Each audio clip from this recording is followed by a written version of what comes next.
Hi friends, Bigg Boss season 8 నిన్నటి episode అయితే highlight పయ్యా. Manikanta rocks, Yashmi shock. మొత్తం మాట్లాడుకుందాం ఇన్ డెప్త్ రివ్యూలో. అప్పుడు దాకా మన ఛానల్కి సబ్స్క్రైబ్ చేయండి.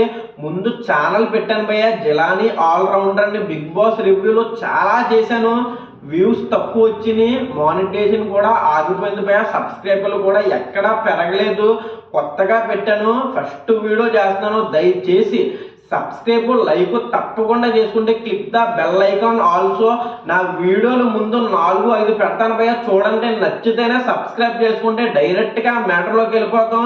తర్వాత ఓటింగ్ పోల్ రిజల్ట్స్ గురించి మాట్లాడదాం. వైల్డ్ కార్డ్ కంటెస్టెంట్స్ ఎవరెవరు వస్తారు మొత్తం మాట్లాడదాం. ఈ వీక్ ఎవరు ఇంటి నుంచి బయటికి వెళ్ళిపోతారో మొత్తం చూద్దాం భయ్యా. డైరెక్ట్గా మ్యాటర్లోకి వెళ్ళిపోతాం. ఈ రోజు ఎపిసోడ్ చాలా బాగుంది భయ్యా, నాకైతే నచ్చింది. మణికంఠ మెయిన్ భయ్యా ఈ ఎపిసోడ్కి హైలైట్ అవ్వాడు. లైవ్లో చాలా పాయింట్లు ఉన్నాయి, కానీ ఎపిసోడ్లో సరిగ్గా వేయలేదు మణికంఠ గురించే. చాలా మంది చాలా రకాలుగా మణికంఠ గురించి మాట్లాడుకున్నారు, మొత్తం మాట్లాడుకుందాం. ఈ పాయింట్లు కనుక ఎపిసోడ్లో వేస్తే భయ్యా, మణికంఠ ఓటింగ్ ఎక్కడో ఉందో, మామూలుగా ఉందో కాదు. చాలా పాయింట్లు హౌస్ మేట్స్ మొత్తం టార్గెట్ చేశారు అనిపించింది. కొన్ని చోట్ల అయితే పర్లేదు భయ్యా. మణికంఠ నబీల్ ఫ్రెండ్షిప్ అయితే వేరే లెవెల్ భయ్యా, చాలా బాగుంది. వీళ్ళిద్దరు బాండింగ్ అయితే ఎక్సలెంట్ అనే చెప్పాలి. ఇద్దరు సపోర్ట్గా నిలబడుతున్నారు భయ్యా, చాలా బాగుంది బాండింగ్. మణికంఠ ఎపిసోడ్ ఎందుకు హైలైట్ అవ్వాడంటే, మణికంఠ జాతకాలు చెప్పేవాళ్ళగా బిగ్ బాస్ చెప్పాడు భయ్యా. అందరి జాతకాలు చెప్పాడు. అక్కడ కొంచెం ఫన్గా సాగింది. చాలా మంది జాతకాలు చెప్పారు. యష్మిని ఆడుకున్నాడు, విష్ణుప్రియని ఆడుకున్నాడు, సీత ఏమో మణికంఠతో ఆడుకున్నదే, నబీ ఏమో మణికంఠతో ఆడుకున్నాడు. మొత్తం బాగానే జరిగింది భయ్యా. తర్వాత ఒక టాస్క్ ఇచ్చారు. టాస్క్ అంటే బిగ్ బాస్ ఫిట్టింగ్ పెడతాడు, ఫిట్టింగ్ మాస్టర్ అనేది తెలుసు. ఏమి ఇచ్చాడంటే, యష్మిని కన్ఫెక్షన్ రూమ్లో రమ్మన్నాడు.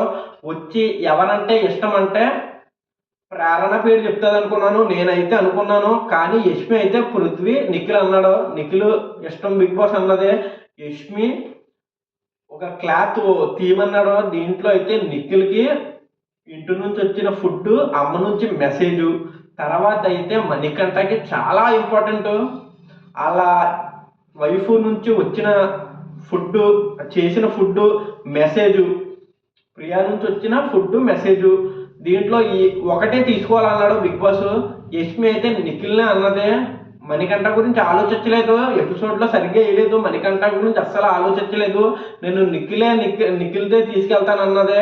ఎందుకంటే నిఖిల్ కూడా ఫ్యామిలీ నుంచి ఎప్పుడు ఏదైనా వస్తుందని చూశాడు. నిఖిల్ కూడా చాలా అవసరమే, మణికంఠ కూడా ఇంకా అవసరం. మణికంఠ అసలు బయట ఏం జరుగుతుంది, నేను నెగిటివ్గా వెళ్తున్నానా పాజిటివ్గా వెళ్తున్నానా మొత్తం తెలుసుకోవాలంటే ఈ లెటర్లో ఏం రాసి ఉన్నదో తెలుసుకోవాలి భయ్యా. ఫిట్టింగ్ పెట్టాడు బిగ్ బాస్. మణికంఠకి అయితే రాలేదు. మణికంఠ అయితే చాలా డల్ అయిపోయాడు కుర్రోడు. తర్వాత భయ్యా యష్మి అయితే నిఖిల్ని తీసుకెళ్ళింది, చికెన్ కర్రీని అదేదో రోటీలేమో తీసుకెళ్ళింది.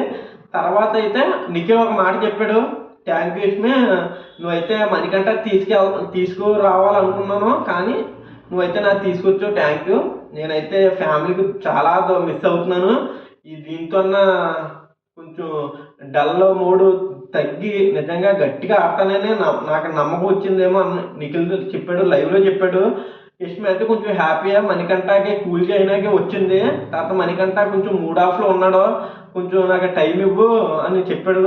తర్వాత అయితే మణికంఠ కూడా సేమ్ రాక్స్ అని ఎందుకన్నానంటే, మణికంఠ అయితే ఎవరి ఇష్టం అంటే నబీల్ ఇష్టం బిగ్ బాస్, విష్ణుప్రియ ఇష్టం బిగ్ బాస్. అంటే బిగ్ బాస్ అయితే ఎక్కువ ఎవరి ఇష్టం అంటే నబీల్ ఇష్టం బిగ్ బాస్. నన్ను అర్థం చేసుకుంటున్నాడు.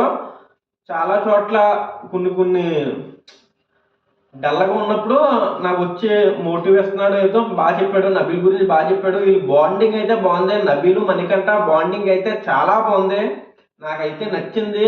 మణికంఠకి ఒక బిగ్ బాస్ ఒక విషయం చెప్పాడు, అదేంటంటే యష్మి ఫుడ్ వాళ్ళ అమ్మ నుంచి వచ్చిన లెటరు, వాళ్ళ నాన్న నుంచి వచ్చింది, అమ్మ నుంచి వచ్చింది లెటరు. పృథ్వీ వాళ్ళ నాన్నగారి నుంచి వచ్చిన లెటరు. పృథ్వీకి అయితే ఇష్టమైన కర్రీ, చికెన్ కర్రీ, వాళ్ళ అమ్మ నుంచి వచ్చిన లెటరు. వీళ్ళిద్దరిలో ఎవరితో ఒకరిదే తీసుకెళ్ళండి అంటే పృథ్వీ అయితే మనసులో ఏం పెట్టుకోలేదు భయ్యా, యష్మి గురించి మనసులో పెట్టుకోకూడదు, యష్మి అయితే నా గురించి పట్టించుకోలేదు, కానీ నేనైతే పట్టించుకోవాలన్న దృష్టితోనే యష్మి తీసుకెళ్లకుండా పృథ్వీ తీసుకెళ్ళాడు అనిపించింది.